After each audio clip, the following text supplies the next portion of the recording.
മനുഷ്യനൊരു മൃഗമാകുന്നു എന്ന് ചിന്തിക്കുന്നത് കൊണ്ടാണ് അവൻ ജന്തുക്കളെപ്പോലെ പ്രതികരിക്കുവാൻ തുടങ്ങുന്നത്. തമ്മിൽ വ്യത്യാസമില്ല എന്നുള്ള ഈ ചിന്ത മനുഷ്യനെ മൃഗത്തെപ്പോലെ പ്രവർത്തിക്കുവാനും മൃഗത്തെപ്പോലെ ചിന്തിപ്പിക്കുവാനും പ്രോത്സാഹിപ്പിക്കുന്നു.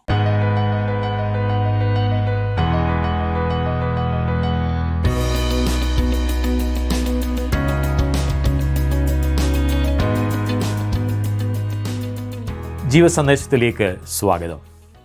മാനുഷിക ബുദ്ധിയും ദൈവിക പരിജ്ഞാനവും തമ്മിലുള്ള ഒരു സംഘട്ടനമാണ് സഭാപ്രസംഗിയുടെ പുസ്തക പഠനത്തിൽ നമ്മൾ ദർശിക്കുന്നത്.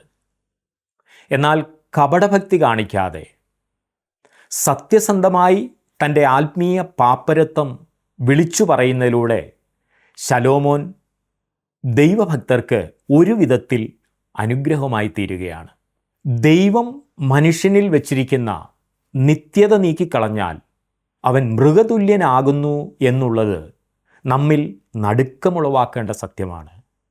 സഭാപ്രസംഗിയുടെ പുസ്തകം 3 വരെയുള്ള അധ്യായങ്ങളാണല്ലോ നമ്മൾ ചിന്തിച്ചത്. ഇന്ന് നമ്മൾ 4-ാം അധ്യായത്തിലേക്കാണ് പ്രവേശിക്കുന്നത്.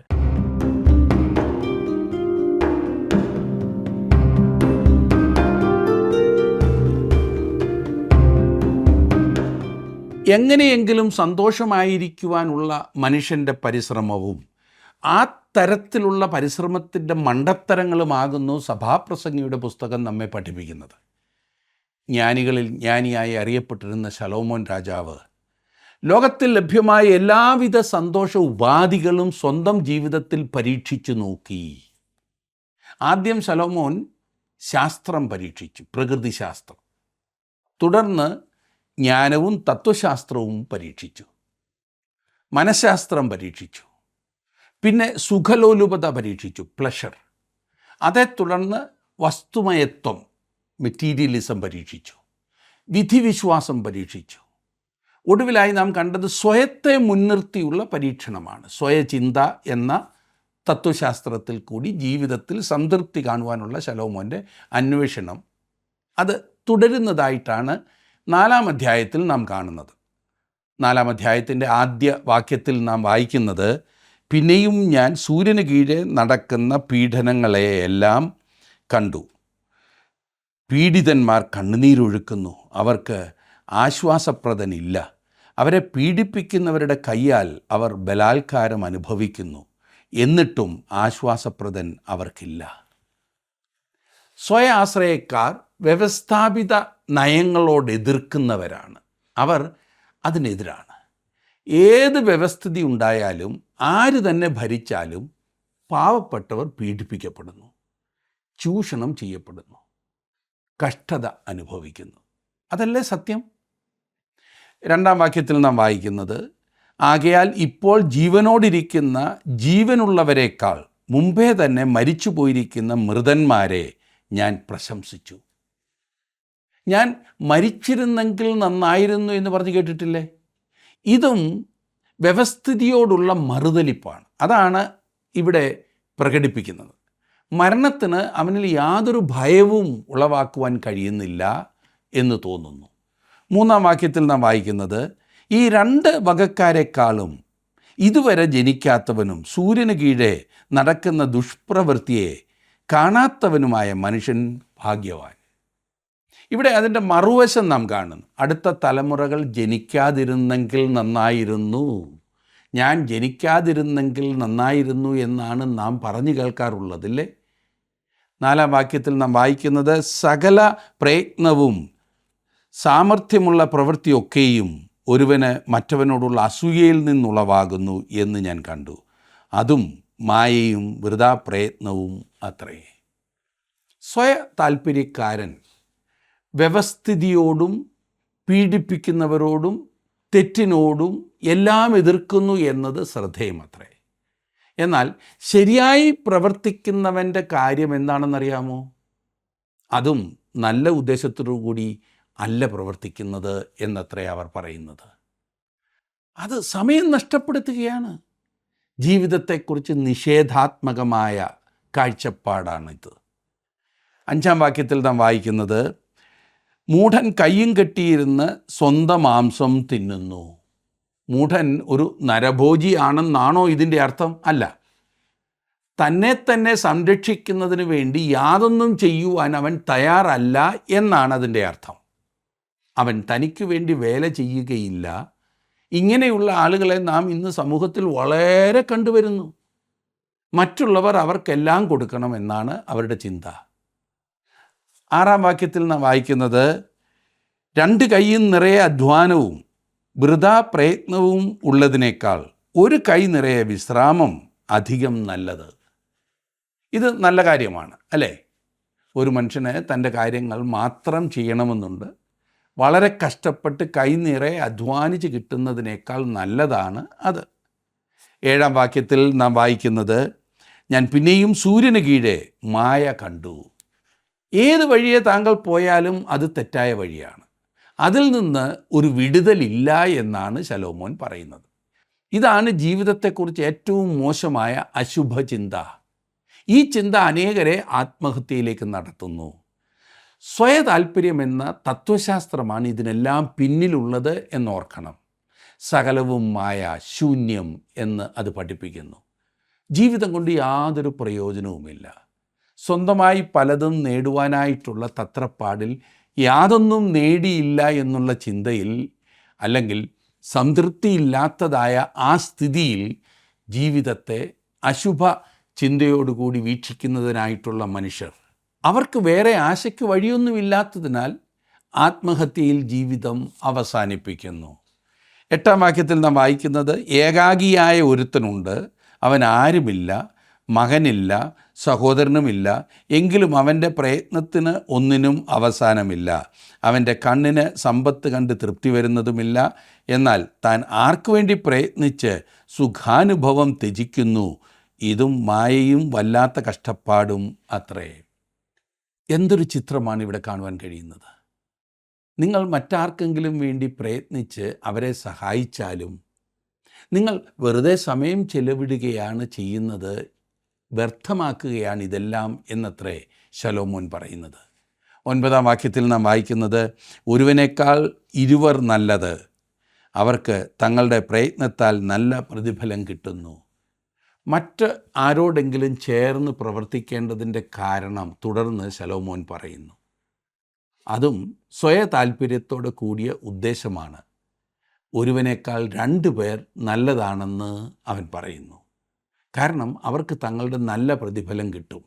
തന്നെത്താൻ ചെയ്യുവാൻ ശ്രമിക്കുന്നതിനേക്കാൾ കൂടുതൽ കാര്യം മറ്റാരോടെങ്കിലും യോജിച്ച് പണിയെടുത്താൽ ചെയ്യുവാൻ നിങ്ങൾക്ക് കഴിയും എന്നർത്ഥം. 10-ാം വാക്യത്തിൽ നാം വായിക്കുന്നത്, വീണാൽ ഒരുവൻ മറ്റവനെ എഴുന്നേൽപ്പിക്കും, ഏകാഗി വീണാലോ അവനെ എഴുന്നേൽപ്പിപ്പാൻ ആരുമില്ലായ്ക കൊണ്ട് അവന് അയ്യോ കഷ്ടം. സ്വയത്തിനു വേണ്ടി ജീവിക്കുവാൻ ശ്രമിക്കുക എന്നതിൻ്റെ അർത്ഥം താങ്കൾക്ക് തന്നെ ജീവിക്കുവാൻ കഴിയും എന്നല്ല എന്ന കാര്യം ശലോമോൻ കണ്ടെത്തി. നിങ്ങളെ സഹായിക്കുന്നതിനും നിങ്ങളോടൊപ്പം നിൽക്കുന്നതിനും നിങ്ങൾക്ക് ആരെങ്കിലും ഒരാൾ ആവശ്യമാണ്. ഏകാഗി വീണാൽ അവനെ എഴുന്നേൽപ്പിപ്പാൻ ആരുമില്ലാത്തതുകൊണ്ട് അവൻ അയ്യോ കഷ്ടം എന്ന് നാം വായിച്ചു. അതുകൊണ്ടാണ് ഈ യാത്രയിലൊക്കെ 2 പേർ ഒന്നിച്ചായിരിക്കുന്നത് നല്ലതാണെന്ന് പറയുന്നത്. പ്രായം ചെന്ന് തനിയെ താമസിക്കേണ്ടി വരുന്നവരുടെ പ്രശ്നം ഇത് തന്നെയാണ്. അവർ വീണ് എല്ലൊടിഞ്ഞ് കിടന്നാൽ മറ്റൊരാളെ സഹായത്തിനായി വിളിക്കാൻ പോലും കഴിഞ്ഞെന്ന് വരില്ല. ഇന്ന് പിന്നെ ഫോണും മറ്റ് സൗകര്യങ്ങളും ഉള്ളതുകൊണ്ട് വിളിച്ചെന്ന് വന്നേക്കാം. ചിലപ്പോൾ 1-2 ദിവസം കഴിഞ്ഞായിരിക്കും അയൽവക്കത്തുള്ളവർ പോലും ഇക്കാര്യം അറിയുവാൻ ഇടയാകുന്നത്. അതുകൊണ്ട് 2 പേർ ഒന്നിച്ചായിരിക്കുന്നത് നല്ലത്. ഒരാൾ വീണാൽ മറ്റേയാൾക്ക് ആ ആളിനെ സഹായിപ്പാൻ കഴിയുമല്ലോ. 11-ാം വാക്യത്തിൽ നാം വായിക്കുന്നത്, 2 പേർ ഒന്നിച്ച് കിടന്നാൽ അവർക്ക് കുളിർ മാറും, ഒരുത്തൻ തന്നെ ആയാലോ എങ്ങനെ കുളിർ മാറും. തണുപ്പ് കാലത്ത് കുഞ്ഞുങ്ങൾ അപ്പനെയോ അമ്മയെയോ കെട്ടിപ്പിടിച്ച് കിടക്കുവാൻ ശ്രമിക്കുന്നത് നിങ്ങൾ കണ്ടിട്ടില്ലേ? അല്ല, പ്രായമുള്ളവർ പോലും തണുപ്പ് കാലത്ത് ഇതുപോലെ മറ്റുള്ളവരോട് ചേർന്ന് കിടപ്പാൻ ആഗ്രഹിക്കുന്നത് കണ്ടിട്ടില്ലേ? കുളിർ മാറ്റുന്ന അനുഭവമാണത്. 12-ാം വാക്യത്തിൽ നാം കാണുന്നത്, ഒരുത്തനെ ആരെങ്കിലും ആക്രമിച്ചാൽ 2 പേർക്കും അവനോട് എതിർത്ത് നിൽക്കാം, മുപ്പിരിച്ചരട് വേഗത്തിൽ അറ്റുപോകയില്ല. 2 പേർ ഒരു കൂട്ടമാണെങ്കിൽ 3 പേർ ഒരു സമൂഹമാണ് എന്നാണല്ലോ പറയുന്നത്. ചിലപ്പോൾ ഒരു സമൂഹം അഥവാ ജനക്കൂട്ടം തന്നെ ഉണ്ടായിരിക്കുന്നത് നല്ലതാണ്. പ്രത്യേകിച്ച് ആരെങ്കിലും താങ്കൾക്കെതിരെ വരുമ്പോൾ അങ്ങനൊന്നുള്ളത് എപ്പോഴും നല്ലതാണ്. ഇന്ന് നമ്മുടെ തെരുവുകളിൽ എത്രമാത്രം കുറ്റകൃത്യങ്ങളാണ് നാം കാണുന്നത്. തനിയെ ആയിരിക്കുന്നവരാണ് ഇതിന് കൂടുതലും ഇരയായിത്തീരുന്നത്. തനിയെ പാർത്തിരുന്ന വൃദ്ധയെ കഴുത്ത് ഞെരിച്ചു കൊന്നുവെന്നും വൃദ്ധനെ വെട്ടിക്കൊന്നു എന്നുമൊക്കെ പത്രങ്ങളിൽ നാം വായിക്കാറുണ്ട്, ന്യൂസുകളിൽ കേൾക്കാറുണ്ട്. സ്ത്രീകൾ തനിയെ പോകുന്നതിൽ പലപ്പോഴും അപകടം വരുത്തി വെക്കുന്നതായി കണ്ടുവരുന്നു. പ്രത്യേകിച്ചും സന്ധ്യ കഴിഞ്ഞാൽ. അപ്രകാരത്തിലുള്ള ഒരു കാലത്താണ് നാം ഇന്ന് ജീവിക്കുന്നത് എന്നുള്ളത് പരിതാപകരമാണ്. ചിലർ പറയുന്നു എല്ലാം സ്നേഹത്തിൽ കണ്ടാൽ പിന്നെ പ്രശ്നമുണ്ടാകുകയില്ല എന്ന്. അതുകൊണ്ട് നാം യാതൊന്നും തിരിച്ച് ചെയ്യുന്നതിനെക്കുറിച്ച് ചിന്തിക്കുക പോലും അരുതെന്നാണ് ചിലരുടെ പക്ഷം. എന്നാൽ നമുക്കിന്ന് നിയമങ്ങളും ചട്ടങ്ങളും നിയമപാലകരും ഒക്കെ വളരെ അത്യാവശ്യമാണ്. അതെ, ദൈവത്തെ അറിയാത്ത മനുഷ്യനൊരു ദുഷ്ടഹൃദയം അല്ലെങ്കിൽ അവൻ്റെ പ്രകൃതം ദുഷിച്ചതാകുന്നു എന്നുള്ളത് ബൈബിൾ വ്യക്തമാക്കുന്നു. നാം ഇന്ന് ആധുനിക യുഗത്തിലാണ് ജീവിക്കുന്നത് എന്ന് പറയുന്ന പച്ചപ്പരിഷ്കാരിയായ മനുഷ്യനും തൻ്റെ പാപ സ്വഭാവം അവിടെ തന്നെ ഇരിപ്പുണ്ട്. പുറമെ മാന്യത കാണിച്ചാൽ തന്നെ അവനിലെ മൃഗം മരുങ്ങിയതല്ല. അത് നാം ഓർക്കണം. അത് ചാടി വീണ് കടിച്ചു കീറുവാൻ എപ്പോഴും തയ്യാറാണ്. അതുകൊണ്ട് അവനെയും സൂക്ഷിക്കേണ്ടതുണ്ട്. വെറുതെ അഴിച്ചു വിടുവാൻ കഴിയില്ല. ഇന്നത്തെ സ്വാതന്ത്ര്യം വാസ്തവത്തിൽ സ്വാതന്ത്ര്യമാകുന്നുവോ എന്ന് പോലും ചോദിക്കേണ്ടിയിരിക്കുന്നു. സ്വാതന്ത്ര്യം ഉള്ളതുകൊണ്ട് തെരുവീതികളിലൂടെ ജാഥ പോകുന്നു. അത്യാവശ്യമായി ഓടിപ്പോകുന്ന മനുഷ്യനെ പെരുവഴിയിൽ തടഞ്ഞു നിർത്തിയിരിക്കുന്നു. ആരോ എങ്ങോ തുമ്മി എന്ന് പറഞ്ഞ് ബന്ദ്, എപ്പോഴും ബന്ദ്. ഇന്നിപ്പോൾ അതൊരൽപ്പം കുറഞ്ഞിട്ടുണ്ട്. യാതൊരു മുന്നറിയിപ്പുമില്ലാതെ കുറേ പേടിത്തൊണ്ടന്മാർ 4 പേരുടെ മുൻപിൽ ധൈര്യമായി ഇറങ്ങി എന്തെങ്കിലും ചെയ്യുവാൻ കഴിവില്ലാത്തവർ രാത്രിയിൽ വഴി മുഴുവൻ കല്ലും വെച്ച് മറ്റും അടയ്ക്കുന്നു, പൊതുജനത്തെ ബുദ്ധിമുട്ടിക്കുന്നു. ഇതിനെ എന്നിട്ട് സ്വാതന്ത്ര്യമെന്ന് വിളിച്ച് പറയുകയാണ്. തോന്നിയതുപോലെ ജീവിക്കാനായിട്ടുള്ള സ്വാതന്ത്ര്യമില്ലേ? മറ്റുള്ളവൻ്റെ അസൗകര്യത്തെ വകവയ്ക്കാതെ മൈക്ക് കെട്ടി എനിക്ക് വേണ്ടതെല്ലാം വിളിച്ചു പറയുന്ന സ്വാതന്ത്ര്യം. നമ്മുടെ നാട്ടിൽ ഈ കൺവെൻഷൻ സീസൺ ആയാൽ ഇതെന്തൊരു ശല്യമാണെന്നറിയാമോ? ഇന്നിപ്പോൾ അതിനും അല്പം കുറവുണ്ട്. പറയുവാനുള്ളത് മുൻപിൽ വന്നിരിക്കുന്നവരോടങ്ങ് പറഞ്ഞാൽ പോരായോ? വീട്ടിലിരുന്ന് പഠിക്കുന്ന കുട്ടികൾക്കുമൊക്കെ ശല്യമാകണോ? ഉറങ്ങുവാനൊക്കില്ല. എന്തൊരു വിചിത്രമായ സ്വാതന്ത്ര്യങ്ങൾ! ആധുനികതയുടെ പേര് പറഞ്ഞ് അശ്ലീലം ആവശ്യം പോലെ പറയുവാനും കാണിക്കുവാനുമുള്ള സ്വാതന്ത്ര്യം. എൻ്റെ പ്രിയ സുഹൃത്തെ, സ്വാതന്ത്ര്യം എന്നാൽ എന്തും കാണിക്കുവാനുള്ള ലൈസൻസ് അല്ല. നിങ്ങളുടെ മുഷ്ടി എങ്ങോട്ട് പായിക്കണമെന്നുള്ളത് നിങ്ങളുടെ സ്വാതന്ത്ര്യം. അതിനുള്ള സ്വാതന്ത്ര്യം നിങ്ങൾക്കുണ്ട്. എന്നാൽ എൻ്റെ മൂക്ക് ആരംഭിക്കുന്നിടത്ത് താങ്കളുടെ സ്വാതന്ത്ര്യം അവസാനിക്കും എന്ന് ഓർത്തോണം. നമ്മുടെ പല ധാരണകളും നാം തിരുത്തേണ്ടതായിട്ടുണ്ട്. സ്വയാശ്രയക്കാരനായ മനുഷ്യന് ഈ ജീവിതത്തിൽ സംതൃപ്തി കണ്ടെത്തുവാൻ കഴിയുകയില്ല. നിങ്ങളുടെ വേലയിൽ ഏകനായിരിക്കുന്നത് കുറേ കാലത്തേക്ക് നിങ്ങളെ തൃപ്തനാക്കി എന്ന് വരാം. എന്നാൽ അവസാനം നിങ്ങൾ ക്ഷീണിച്ച് അവശനാകും. നമ്മുടെ യാത്രയിലും പ്രവർത്തനങ്ങളിലുമെല്ലാം ആരെങ്കിലും നമ്മോട് കൂടെ ഉണ്ടായിരിക്കുവാനാണ് നാം താല്പര്യപ്പെടേണ്ടത്. അത് തന്നെയാണ് ശലോമോൻ ഇവിടെ പറയുന്നത്. ഞാൻ മാത്രം മതി എനിക്ക് എന്ന ചിന്ത വിടണം. നാം മറ്റുള്ളവരെ ഉൾക്കൊള്ളുവാനുള്ളൊരു മനസ്സുണ്ടാകണം. അത് നമുക്ക് ഗുണം ചെയ്യും. 13-ാം വാക്യത്തിൽ നാം വായിക്കുന്നത്, പ്രബോധനം കൈക്കൊള്ളാത്ത വൃദ്ധനും മൂഢനുമായ ഒരു രാജാവിനേക്കാൾ ദരിദ്രനും ജ്ഞാനിയുമായൊരു ബാലൻ കൊള്ളാം. അത് കൊള്ളാം. ശലോമോൻ ഇത് രണ്ടുമായിരുന്നു. ജ്ഞാനിയായ ബാലനും മൂഢനായ രാജാവും. 14-ാം വാക്യം നോക്കിക്കാട്ടെ. അവൻ മറ്റവൻ്റെ രാജ്യത്തിൽ ദരിദ്രനായി ജനിച്ചിട്ടും രാജാവായി വാഴേണ്ടതിന് കാരാഗൃഹത്തിൽ നിന്ന് വരുന്നു. ഭരണതലത്തിലുള്ള അഴിമതിയും അസ്വസ്ഥതയുമാണ് ഇവിടെ ശലോമോൻ ചൂണ്ടിക്കാണിക്കുന്നത്. എങ്ങനെയെങ്കിലുമൊക്കെ ഭരണതലങ്ങളിൽ എത്തുന്നവർ ചെയ്യുന്നതെല്ലാം പാവപ്പെട്ട പൊതുജനത്തെ ബാധിക്കുന്നു എന്നുള്ള യാഥാർത്ഥ്യം മറന്നു കളയരുത്.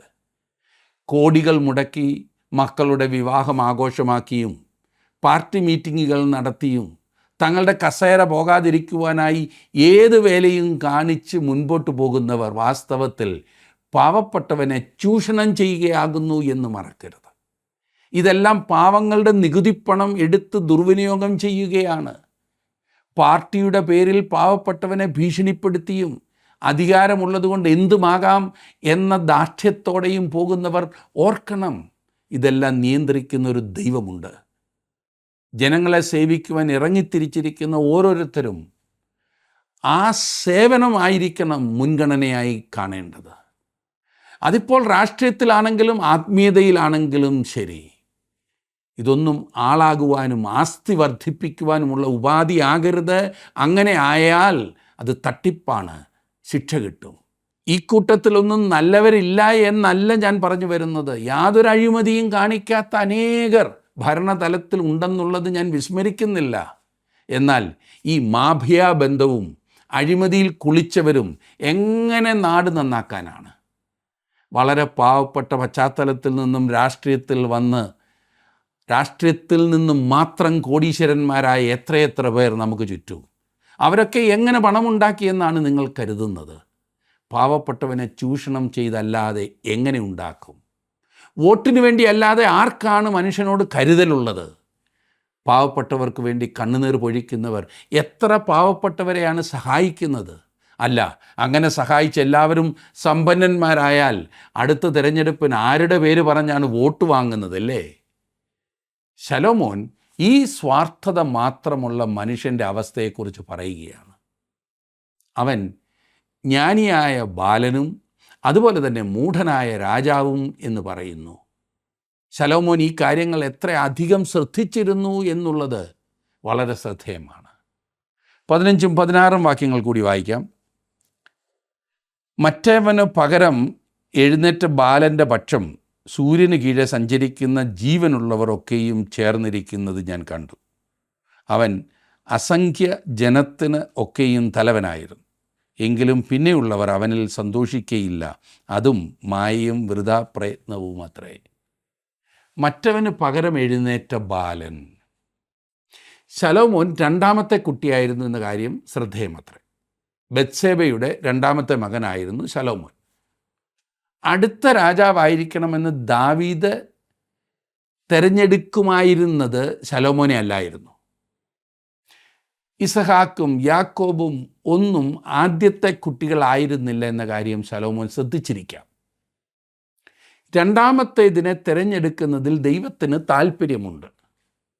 എന്നെ ശ്രദ്ധിക്കുന്ന പ്രിയ സുഹൃത്തെ, താങ്കൾ ഇന്ന് ഒരുപക്ഷെ ഒന്നാമനല്ലായിരിക്കാം, രണ്ടാമനാകുന്നു എന്ന് ചിന്തിക്കുന്നുവെങ്കിൽ ഒന്നാം നിരയിൽ താങ്കളെ ഉൾപ്പെടുത്തില്ല എന്ന് താങ്കൾ കരുതുന്നു എങ്കിൽ ദൈവസന്നിധിയിൽ താങ്കൾ ഒന്നാമനാകുന്നു എന്ന കാര്യം ഓർത്തിരിക്കേണ്ടതത്രേ. താങ്കളെ ഒന്നാമതാക്കുവാൻ ദൈവം ആഗ്രഹിക്കുന്നു. എങ്കിലും പിന്നെയുള്ളവർ അവനിൽ സന്തോഷിക്കുകയില്ല. ചില നേതാക്കന്മാർ കുറേ കാലത്തേക്ക് വളരെ പ്രസിദ്ധരും ജനസമ്മതിയുള്ളവരുമായിരിക്കും. ഈ കാലങ്ങളിൽ നമ്മുടെ രാജ്യത്ത് തന്നെ നാം അത് കണ്ടുകൊണ്ടിരിക്കുകയാണല്ലോ.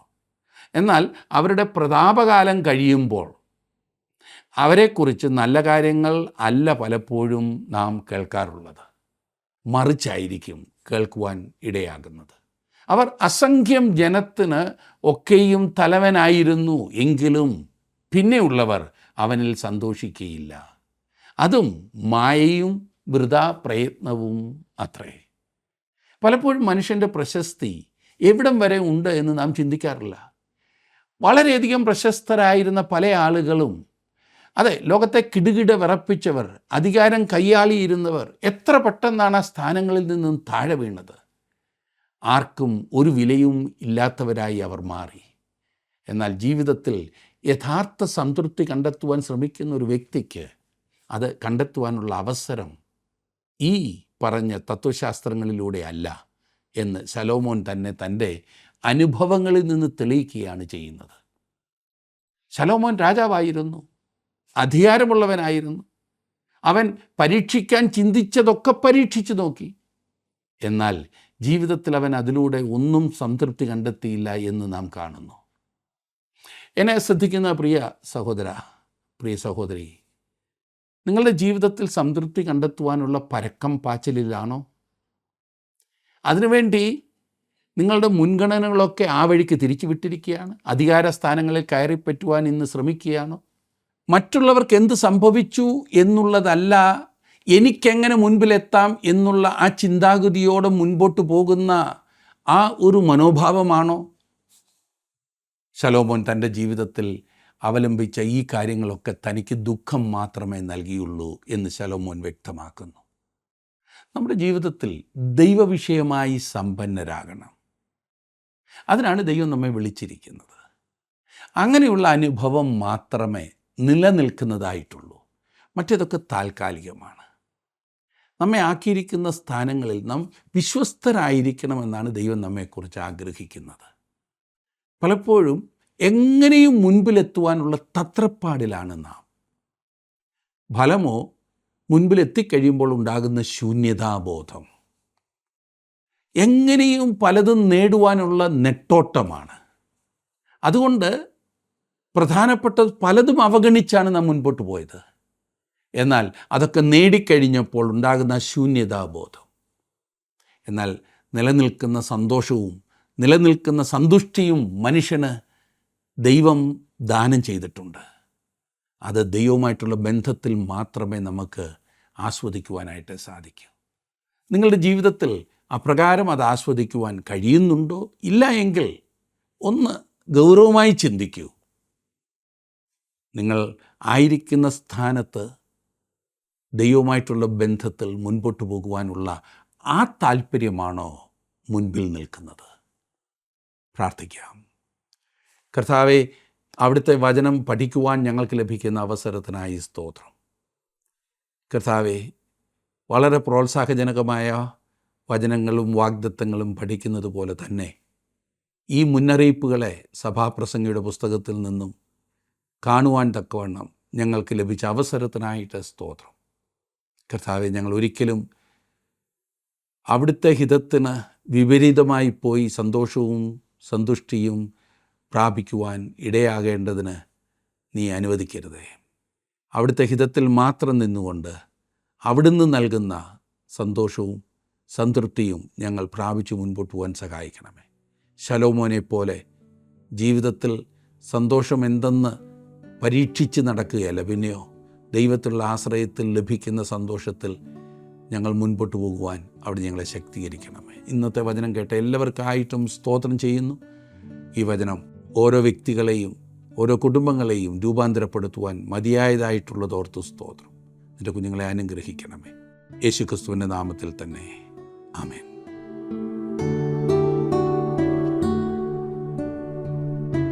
സൂര്യൻ്റെ കീഴിൽ അഥവാ സൂര്യ വെളിച്ചത്തിൽ മാത്രം കാര്യങ്ങളെ അപഗ്രഥിക്കുന്ന മനുഷ്യൻ ഇരുളിലാകുന്നു എന്നതാണ് വാസ്തവം. യേശുക്രിസ്തു പറഞ്ഞു, ഞാൻ ലോകത്തിൻ്റെ വെളിച്ചമാകുന്നു. എന്നെ അനുഗമിക്കുന്നവൻ ഇരുളിൽ നടക്കാതെ ജീവൻ്റെ വെളിച്ചമുള്ളവനാകും. ദൈവം വെളിച്ചമാകുന്നു, അവനിൽ ഇരുട്ടൊട്ടും ഇല്ല.